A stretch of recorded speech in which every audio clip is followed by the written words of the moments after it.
Magandang balita para sa Pilipinas at pamunuan ng PATAFA ang patuloy na pamamayagpag at record-breaking performance ni Olympian Eric Cray.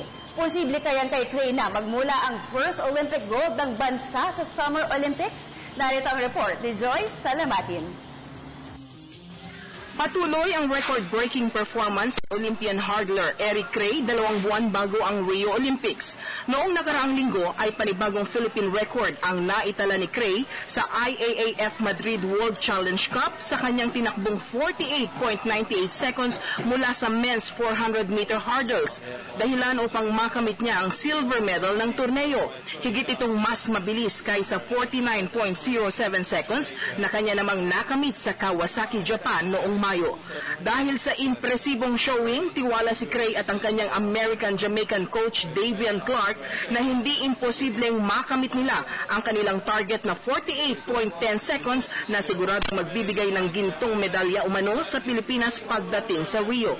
Sa panayam ng PTV Sports, masaya at lubos ang paghanga ni PATAFA President Philip Elawico kay Cray kasabay ng pag-asang dito magmumula ang first gold medal ng Pilipinas sa Olympiad.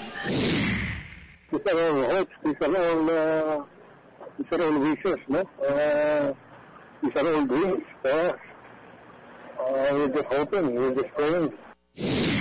Samantala, naniniwala rin si Wico na kailangan pa nilang paigtingin ang kanilang programa sa PATAFA upang patuloy na makapag-produce ng world-class athletes gaya ni Cray.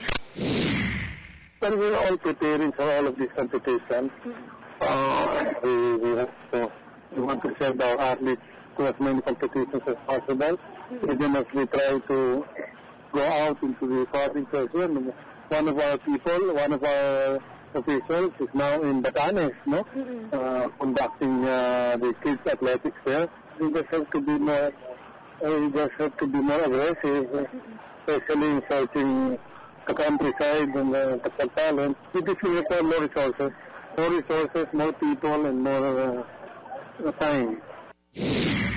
Kasama ni Cray mula sa Philippine Athletics Team na tiyak na ang partisipasyon sa Rio Olympics ay si marathoner Mary Joy Tabal. Para sa PTV Sports, Joy Salamatin, Telebisyon ng Bayan.